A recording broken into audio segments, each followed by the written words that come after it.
Welcome back, everybody. Hi, Kelly. Hi, Kristi. I'm excited to be back. Absolutely. Absolutely. We are on the heels of our episode where we talked about self-regulation strategies, right?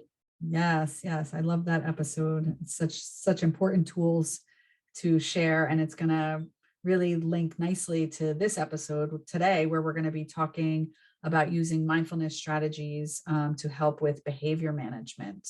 So in the last episode, when we talked about self-regulation tools, we were talking about practicing those tools and using them on a daily basis so that your kids get used to using those tools. So when they're struggling or having a behavior or in a meltdown, you can call on those tools. So today we really want to dive into those behaviors and how we can kind of use a mindful approach in looking at behavior. And that, that whole idea of using it as a preventative, really, rather than sort of a band-aid or a solution or but using it as a preventative is real important. Well, let's back up. We'll get into that in a minute, but let's back up a minute and let's talk about, we'll just kind of revisit this idea of mindfulness. What is mindfulness? Let's kind of explore that definition a little bit and kind of talk about what that means. Yeah, people use it so often today, and Oh, yeah. I think that can be confused about what does that actually mean. Yeah. And I really just like the simple definition of, mindfulness is being in the present moment, paying attention to the present moment, your surroundings, your body, without judgment. Oh boy. And that without judgment piece is really, really key. That's really key. And, because I think oftentimes when we're trying to practice this, we're trying to practice mindfulness or we're practicing meditation or whatever it is, we can be real hard on ourselves because we can get in this place and be like, okay, now I need to be in this present moment, and I need to, geez, my mind's wandering and I'm not good at this. And and so we start judging ourselves, and we start really struggling because it doesn't seem like it's going the way it should, or that we're doing it the way we're supposed to be doing it. Right. Right. I always love when people say, we don't say we have a mindfulness perfect, right? We have a mindfulness practice, right? It's a practice, yeah. Right. You never get it perfect. And that's a really important piece that just by tuning in and to the fact that you're paying attention to your thoughts or how you're feeling, that alone is a beautiful part of the practice itself. And you're acknowledging and I'm here, I'm being present, and my mind is wandering and I have these thoughts. Okay, so I have those thoughts. That's what's happening at this particular point. I think that's really key, being able to recognize that, being able to recognize this is where my mind is, and maybe today this is not as easy as I feel like it should be, or whatever, but just recognizing that and not judging yourself for that. So key. Yeah. And I think the same with our emotions, right? When we are able to recognize our emotions of feeling anger, frustrated, anxious, whatever that may be, without judging ourselves for feeling those things, like we can accept that emotion without judging ourselves for feeling that way, right? All feelings are acceptable. Absolutely. And boy, if we can share that strategy, share that practice with children to let them understand that their emotions are okay. And it's okay to feel sad. It's okay to feel angry. It's okay to feel frustrated. It's okay to feel all of these things. And you're not a bad kid.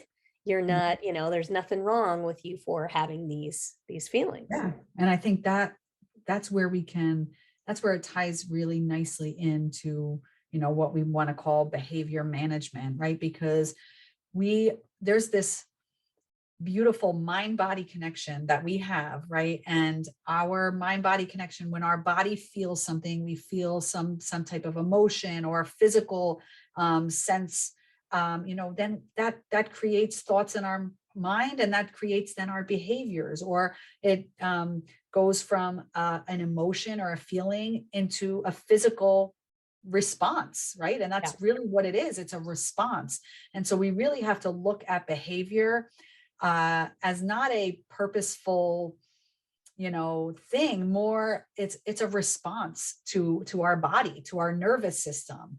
And that is like a whole new way of looking at behavior. I don't know about you, but as a mom and a teacher, when you lose sight of that, you find yourself, maybe thinking thoughts like, why are they so difficult? Why are they making things so hard? Why Oh, are, right. you remember those days when your kids were toddlers and you're in the store and your kid's having a meltdown.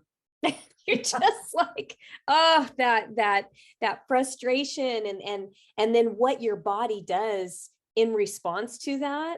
Right. And everybody responds a little bit differently physically. I mean, for some, stress can manifest as a headache. For others, it's in their belly. For others, it's just the sweatiness or whatever it is. Everybody responds Right. a little bit differently. And I mean, and kids are the same way. Kids have different, Right.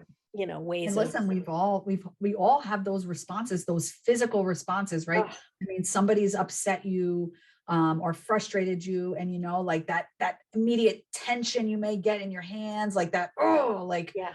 Or why your is this jaw. happening? Yeah, the Yeah. clenching of your jaw, right? Those are all physical responses Yeah. to our nervous system. Mhm. And so are our kids' behaviors. And nobody wakes up in the morning, right? And says, I'm gonna try to make this like the most difficult day ever. No adult or child wakes Right. up having that thought, like, Yeah. I'm just gonna make this the hardest day for my parent or my teacher. Right. No, that is just that's their response to whatever's going on, maybe in their environment or whatever's happening emotionally for them. Yeah. Really, behavior is all a form of communication. They're trying to communicate with us. Yeah. Maybe they can't find the words at that time because of the stress response or because of their developmental level. Right. They don't have the words to express that, right? As adults, sometimes we don't have the words to express that when we get into a state. And Right. it's that those behaviors are all just a signal that something else is going on under the surface. I love that the iceberg. Oh yeah, just the tip of the iceberg showing. Yeah, You don't see right. what's Just the boiling underneath. behavior is that tip of the iceberg sticking out. That's what we see. And a lot of times we want to just squash that behavior, whether, that's like a hyperactivity thing, or, an anger thing if they're throwing things, right? We want to get rid of that behavior, but Right. really we're just putting a Band-Aid on that situation, on that, and we're not Without going hiding deeper. Yeah, Right. without understanding what it is that they're trying to communicate, what it is that's Right. missing for them, or what it is that they're responding to. Yeah. What is And the need? yeah, and that's why too, when we have those responses, that's why it's just absolutely critical that we as adults have our own mindfulness practice as well, so that we don't, because we do the same thing. I mean, I've had times where, the kids are in the other room, I'm trying to get dinner, I'm doing whatever, and the kids start bickering at each other and they start Mhm. and back and forth, and they're throwing things and they're angry and this and that. And then I just find my anger rising, and then all of a sudden it explodes. Yes. So, and I think that's easy to do as a parent or a teacher if you find these behaviors going on in a classroom, and it's Yeah. easy to snap. So for Absolutely. us to establish our own mindfulness practice so that Yeah. And also, but keeping in mind that, nobody's going to be perfect at this. And, doesn't mean you're not going to lose it still. I mean, it's just, it's going to happen. It's that, but the key is to be aware of it and to recognize, oops, I just lost it. I just exploded, and now I have to calm down and repair. And, it's that without judgment piece. It's yes. that's key. Nobody's gonna be perfect. None of us are gonna be perfect. So Absolutely. recognize. Recognize, right? Just the awareness of it, like that's all a great big piece. Hopefully most of the time we can keep ourselves, at a regulated state, but we got to know we're not going to be perfect at it, but just being aware of that is really key. And I was listening to a great podcast where Dr. Mona Delahook, I don't know if I'm saying her name right, but she really talks a lot about the mind-body connection. And I loved what she was talking about. She was talking about co-regulation. And so with co-regulation, when we're talking about that with our kids, right, we have we are able to regulate our nervous system. And when we are trying to co-regulate, that means we're trying to help either a child or somebody else regulate their nervous system. And so we're using our calm, right, to help them to find their calm. And she was talking about it in colors, and she was saying, you know, our green, when we're regulated, we're in our green state. That's when, you know, we're able to learn new information and take things in and pay attention and be mindful. And then when we're dysregulated, that's what she was calling the red state. And that's where, you know, you're kind of like, you've lost it, right? You've blown your top, right? You're not thinking clearly. You can't learn anything new. You just, you know, that's the meltdown period that we talk about with our kids. And she was saying that it's really important for the adults to try to regulate, stay in that green state so that we can share our green with our kids who might be in the red at the time, right? We're not going to be able to teach them anything new when they're in that red state, but we are going to be able to help share our calm with them. And I loved the way that she put that. Yeah, no, that's fantastic. I love that. We should link to that podcast episode in our notes too. Yes. Sounds like it was a good one. I'll have to go back and listen to that one. Yeah, cool. Well, you know, with regard to this, so what are some ways that we can then start implementing this and start teaching our kids, you know, these practices and start teaching them about their emotions, teach them how to recognize their emotions and understand what's going on physically when these things come up. Yeah, I think that's the first step, is teaching our children, you know, to recognize and acknowledge their feelings and emotions. And, you know, there's so many ways that we can do that. And the simplest way is just by labeling the emotions, you know, when you see them having a hard time or yourself having a hard time, you know, just saying that out loud. Oh, I feel really frustrated right now. There's so much traffic, right? You're sitting in traffic, just narrating that for your kids, just talking out loud and labeling those emotions will help them to be able to learn to eventually be able to label their own emotions, and then helping, you know, to label your own, but then helping them to label theirs when you see them struggling. Yeah, you know, and of course, certainly there's lots of books and stuff about emotions, especially when your kids are little. Books are such a great way to, you know, to teach. It's just great teaching tools. So some, you know, books about emotions and things like that. As the kids get a little older, you know, there's some other ways that you can talk about that. I know that one thing that I've done with some of the teens that I work with, and I'm certain you've done the same exercise. It's called the crystal bowl meditation.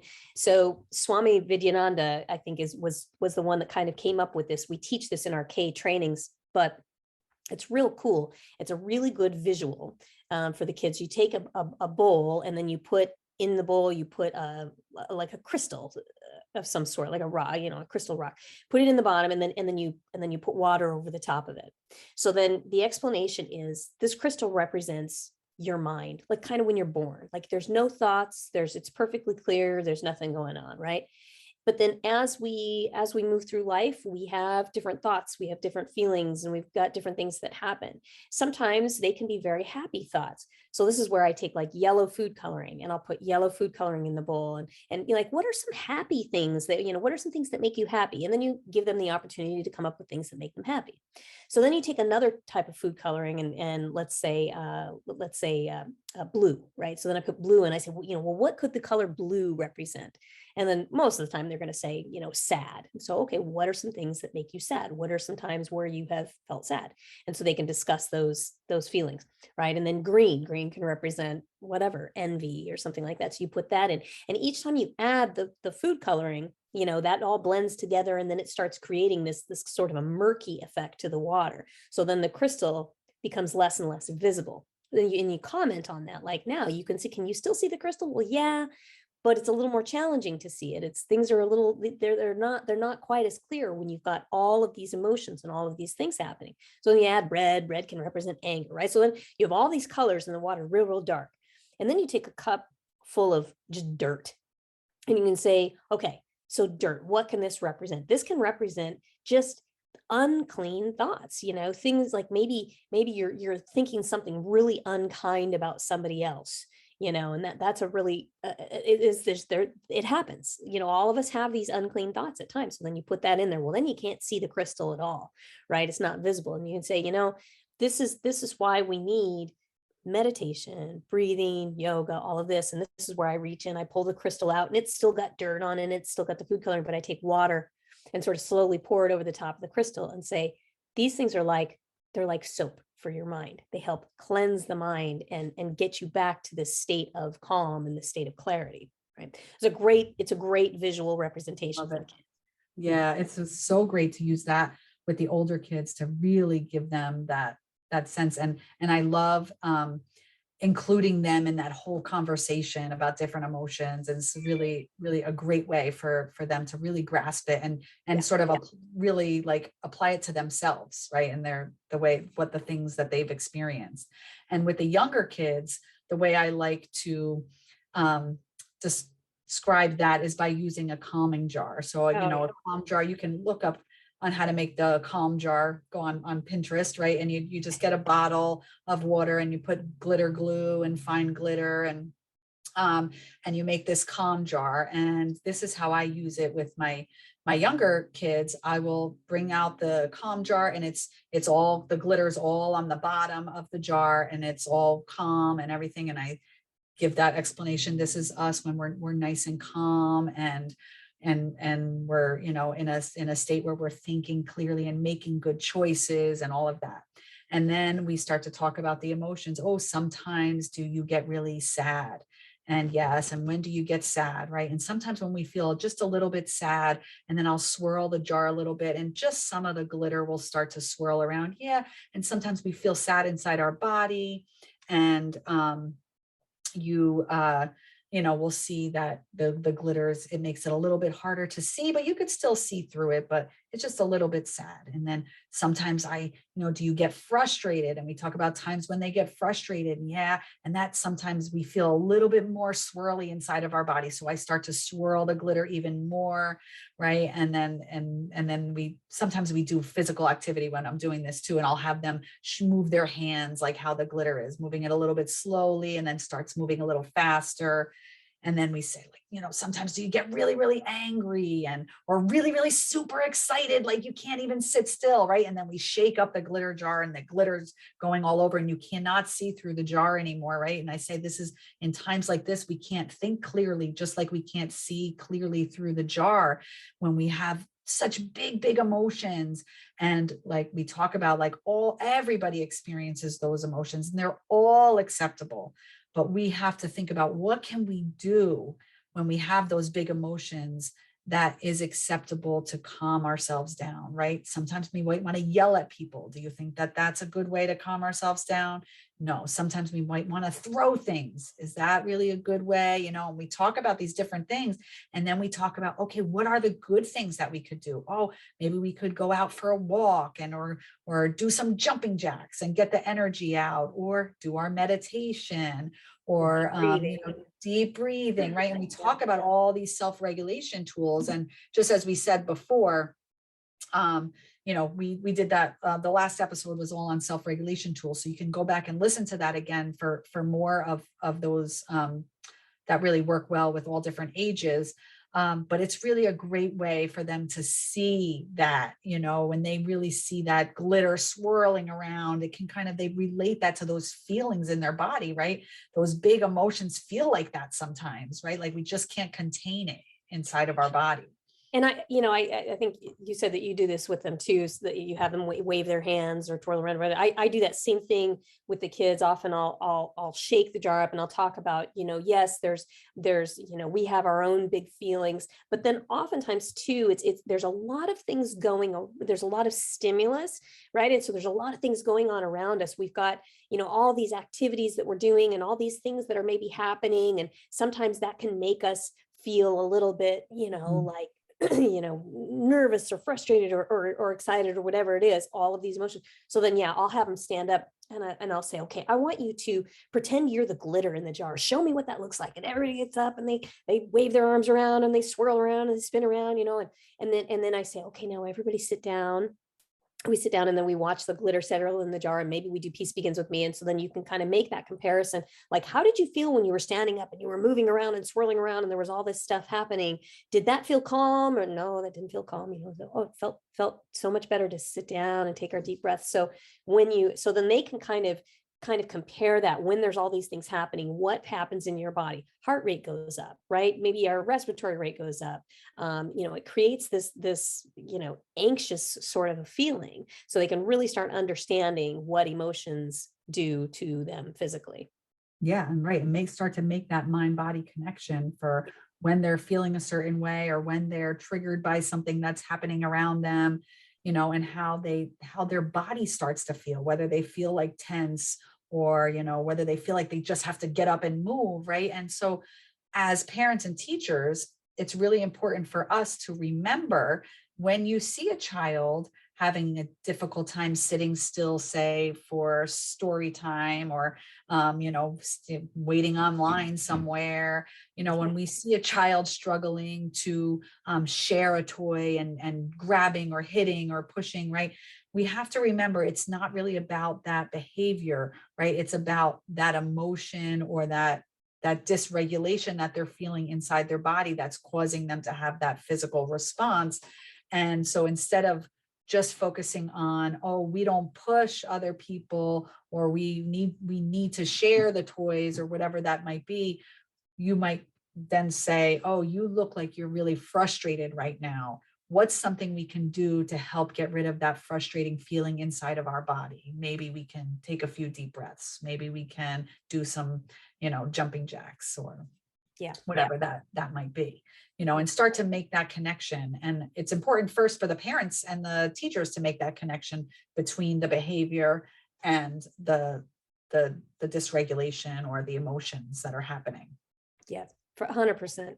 I love that. And I think going back to this idea of really using it as a preventative, right? Incorporating it, incorporating on it on a daily basis, in these little mindfulness practices. And I think what was it, our third episode, where we talked about, how to incorporate mindfulness into your daily routine. I mean, that's an episode that you can certainly revisit, and to just remind yourself of how to do that on a daily basis.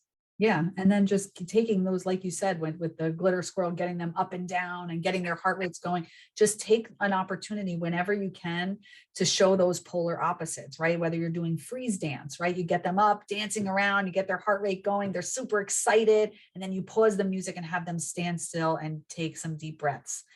Just showing them the opposite, that they actually can have control over their body, right? And they can take it down a few notches and they can calm themselves. It's really wonderful to show them those opportunities when it's not in the middle of a meltdown, right? When they're just having fun and enjoying it, and then, just practicing when they don't even realize, they think they're just playing a game.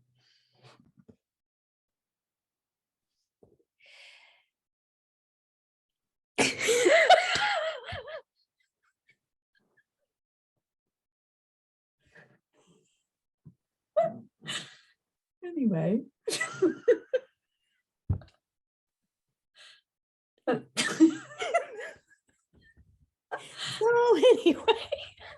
anyway, where were we? I have no idea. Edit. Okay, regroup. We forgot where we were, and so now we have to, we'll be editing this out.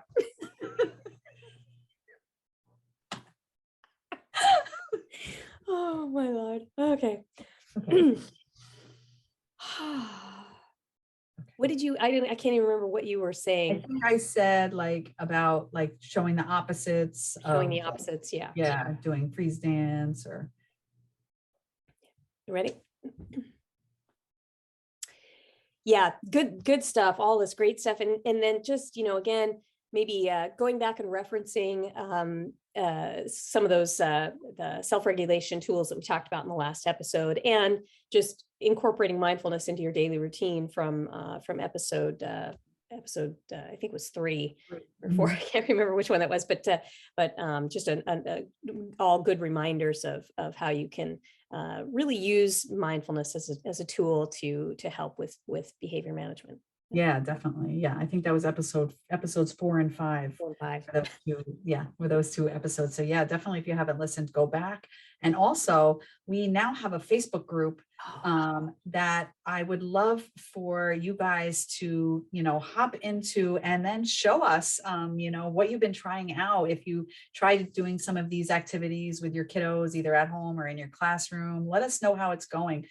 This, conversation can continue about these topics in the Facebook group. So head over and let us know, like, if Yeah, you're, and there's it's fun to see what other people are doing too, and you may have some strategies in place that you use that you find work real well. And I think the key is really knowing that there's not one method, right? There's a bunch of different ways, that you can practice this, and so I think seeing what other people are using, and then trying these different strategies out, and understanding that a certain method might work real well for your child, but maybe a different child is going to respond differently to other things. So yeah, really share yeah, things. We'd love to see what you're doing.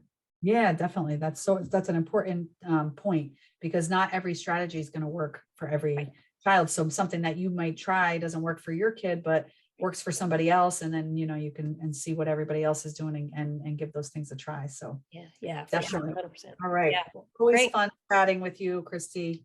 Absolutely. I look forward to our next conversation. And until then, join the Facebook group, and we look forward to visiting again. Sounds great. Okay, bye. Bye-bye. Begins with